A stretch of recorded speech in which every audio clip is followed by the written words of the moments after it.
I'm sitting outside Burger King. We gotta go in and get our DoorDash order. We've got to go get that order. Last time I was here, I waited, I kid you not, 28 minutes for this food for the customer.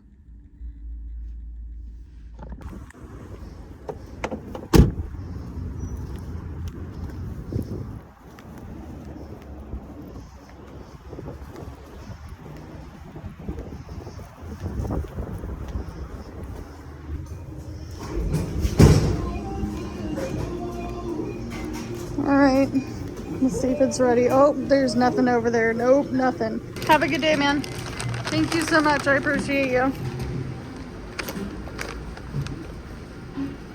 All right.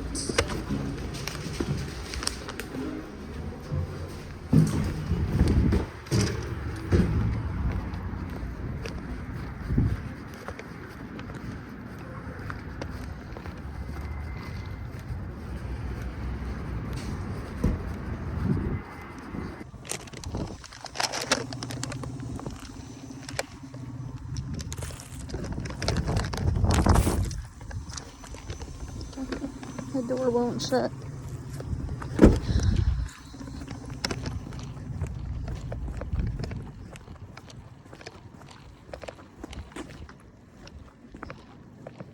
think this is it. No, it's not it.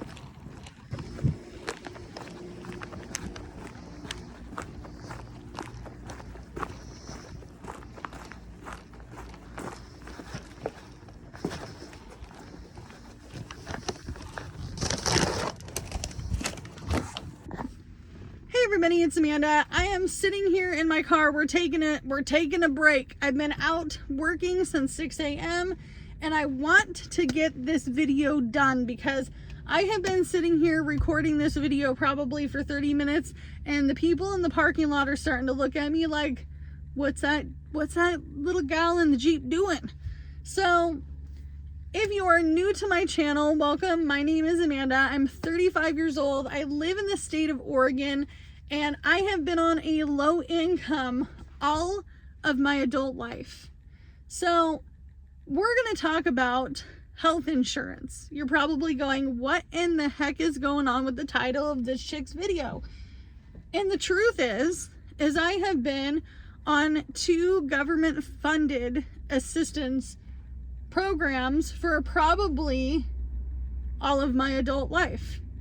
There have been times where I haven't received benefits, and we'll get into that, but I was receiving food stamps as of December of 2024. However, I make $33 and some change over the limit to get food stamps. Okay. So now I received something in the mail from Oregon Health Plan telling me that I need to recertify. 'Tis the season, right? It's January. It's time to recertify to see if I qualify for health benefits. And this goes for my husband as well. However, I wasn't paying attention to the mail yesterday and it came. And I probably could have made this video yesterday totally freaking out. But I had some time to think, you see? So let's talk a little bit about me and my family. Just briefly, because I realize that there's a lot of new people who watch my channel. So I have been able to sustain a decent income driving for a living. I actually make more money driving in this rig for a living than I would working my hourly job. I work a job 2 to 3 days a week at a convenience store because most of my jobs have been fast food, convenience stores, gas stations, and retail. And I have done some caregiving, and I did go to classes to become a caregiver, and I'll get into that in a minute. However, the job that I work hourly does not offer benefits. First of all, I'm not full time. Second of all, There isn't enough employees at this mom and pop location for them to have to offer me insurance. And when I worked big fast food chains and big retail stores, they don't like to give full time. In Oregon, it used to be 40 hours, right? Most people work 40 hours a week and you think, that's full time. But the truth is it's now 32. So they'll probably work you no more than 30, schedule you for 28, and they won't provide you insurance. So in that, I've also done some caregiving jobs. Now, most of you don't get to see my full-fledged body standing. However, I am like 4'8", 4'9". I'm anywhere between, I would say, 128 to 130 pounds. When I was doing caregiving, I was in my young adult life stage. I was 18, 19, 20, and I was much more robust. However, doing those jobs beat my body down, and as a little lady trying to pick up somebody 2 times or more their size, it's harder. It's harder, okay? And I don't care if you're a small person and you tell me in the comments, I can do it. You don't know me. You don't know me. You don't know me. I've also tried working other hard labor jobs, and they laugh at me. They laugh at me. And honestly, I've only had one attempt to work a hard labor job, and I think that they were just giving me the opportunity because they had to. Yeah, that's my opinion. I have a right to my opinion, and I know my area, okay? So, going back to the Oregon health plan. So I have to recertify. I have to show them my whole year's worth of income, which I'm pretty much getting there. I'm pretty much getting there. As a self-employed person, I try to do my taxes as soon as possible. But right now my tax lady, she's got a lot on her plate. She's got a lot on the books. So she's going to get me in probably first week of February. However, I found out that the income that I can make maximum for Oregon Health Plan for my husband and myself would be $3,176 a month. Now, I think that I surpassed that by maybe a little bit, like the food stamp situation.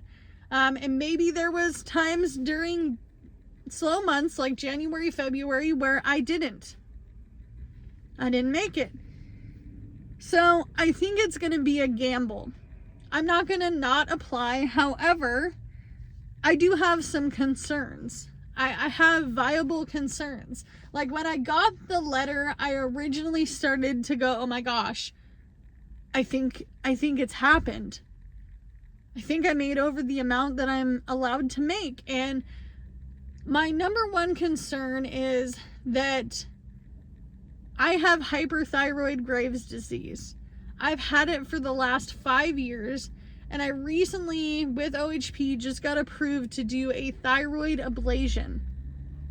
Now, with the thyroid ablation, I took radioactive iodine treatment, and I legitimately wanted to shrink my thyroid. So that way I could possibly either take one magic pill a day to replace my thyroid hormone in my body, or I could get a full-on removal and then take that one pill a day to make my body work right? Because your thyroid is really important in your body, and I didn't realize this until 5 years ago when I was diagnosed with hyperthyroid Graves' disease. And a lot of people get it confused with hypo. They're like, I have the same thing. I have hypo. It's not the same. Nope, not the same. So hypo, you get cold, you feel tired. I have the opposite. My heart rate is really high. My resting heart rate scares people. Like straight up scares people, when we were in that car accident and I was freaking out, having an anxiety attack, I had called the police during this accident with my 2020 Kia Sportage, which I no longer have drove since December, since that's when the vehicle was totaled. However, the paramedics were like, "Miss Amanda, do you want to go to the ER with us? Like, you want to go? I think we should go." And then I explained to them the situation. I took a radioactive treatment, radioactive iodine pill, and I'm not quite done with that process yet. So that is my number one. That is my number one. Like, my husband's like, Amanda, like, if we have to skimp on me having health insurance so you can finish this off, then let's do it. Which makes me sad because, everyone deserves to have proper health care, right? And even though he is a 31, almost 32-year-old healthy individual, he deserves health insurance. So that is my number one worry. My second worry is the cost. I don't get assistance in any other way. I'm not getting cash assistance from the state. I'm not getting HUD. I am not getting Section 8. Never have had those two things in my life. I could not tell you what it's like to be on HUD. I can't tell you what it's like to be on Section 8 because, baby, I've never done it. I've paid my full bills all of my adult life. So my concern is the cost. How much will it cost for me to get decent insurance? I know that some people are like, insurance is a scam because the insurance I have doesn't really pay for anything. And during the time in which that I was homeless, sleeping in the back of my 2020 Kia Sportage, and yes, I know you're going to think I'm ridiculous for having a car payment being homeless. Well, I had to live somewhere, baby. Gotta live somewhere. Judge in the comments. We can fight, you and me. Actually, I'll just delete them. I'll just delete them.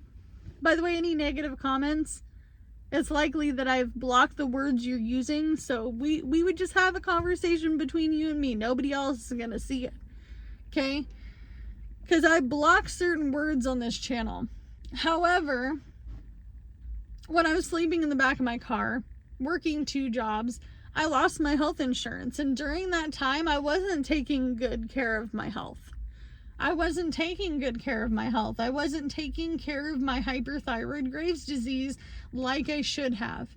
And not only a year later, after moving into my apartment and feeling some sort of security, I had a major thing happen to me. I almost went into a thyroid storm.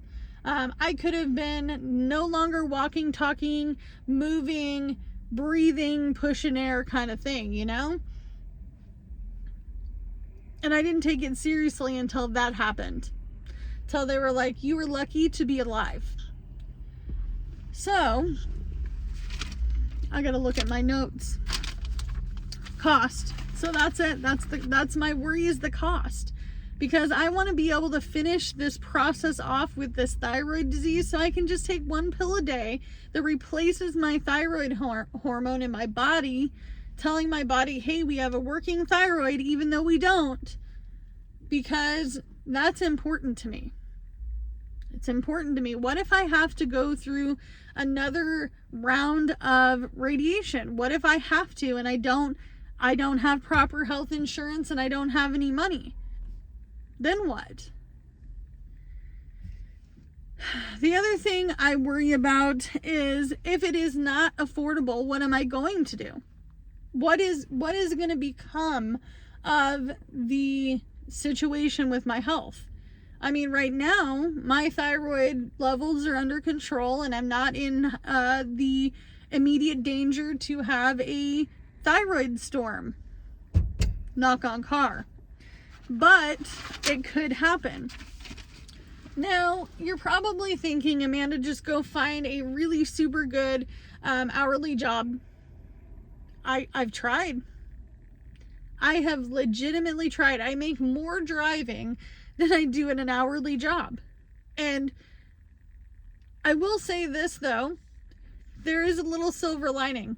A little light bulb flicked on last night after I had been sitting on the couch exhausted from my long day of work yesterday because it was Friday.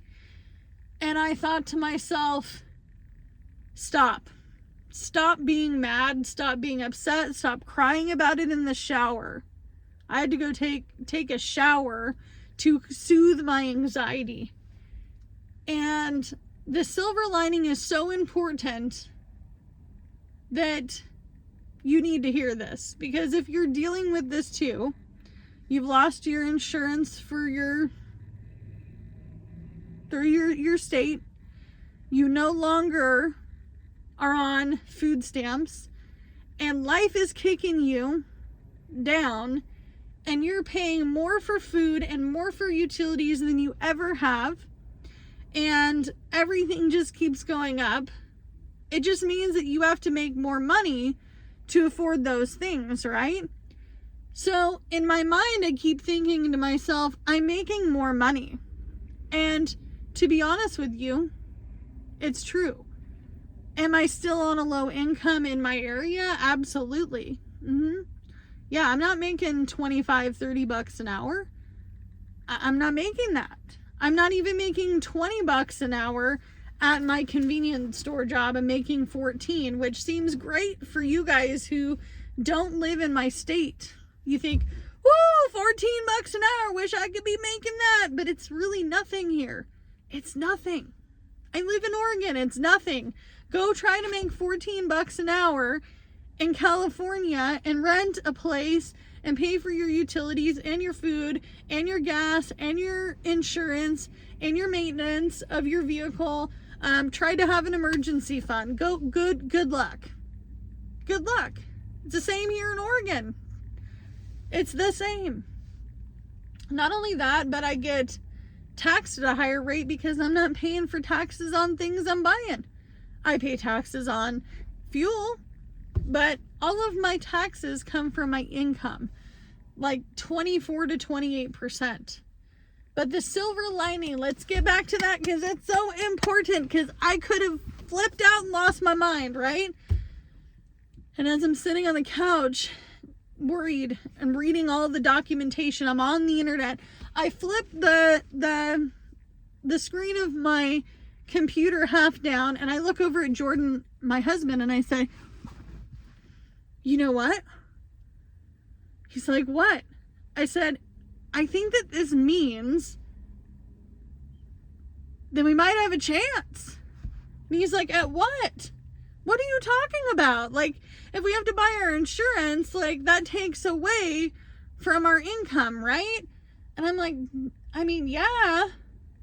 But if we're constantly having to make more, maybe in 2025, maybe when the year is done, we won't be on a low income. And he looks at me, he says, so? I said, think.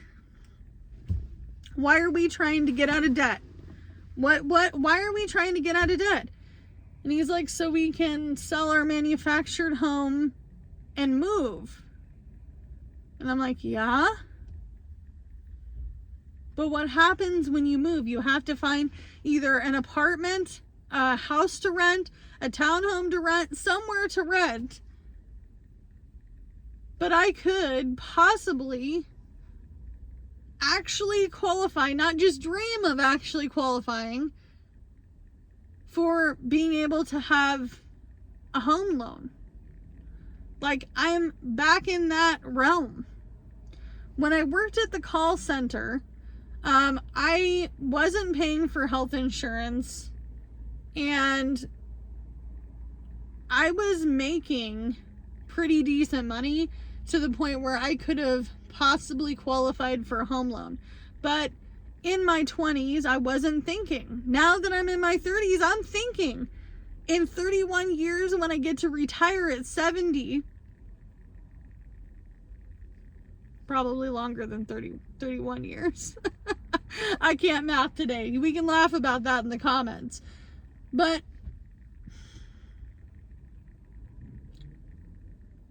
in 30 years from now, when I get ready to start thinking about retirement, I want to actually be able to say I have a stable place to be, because a lot of people don't have that.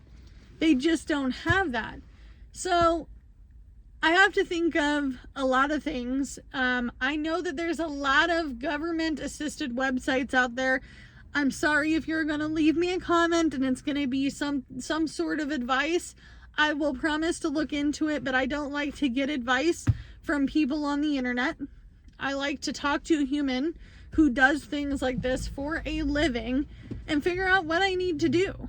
What do I need to do to make sure my thyroid stuff is taken care of and my husband's taken care of? I will say this, my kids will continue to be on state insurance because their dads and I and Jordan, we don't exceed the income for them to continue to have insurance. I think it's like $6,000 something a month. So my kids will continue to have health insurance, but I worry about us adults that won't have insurance. And if I had to choose, if things went to the point where they couldn't get insurance either, I would make sure they're covered first. So as always, do what you can with what you got, because I gotta go back. I gotta go back online. I gotta go back online so I can go make some money, so I can continue to work my 365 days a year. And maybe in 2026, 2027, we will be able to buy a house. So, bye guys.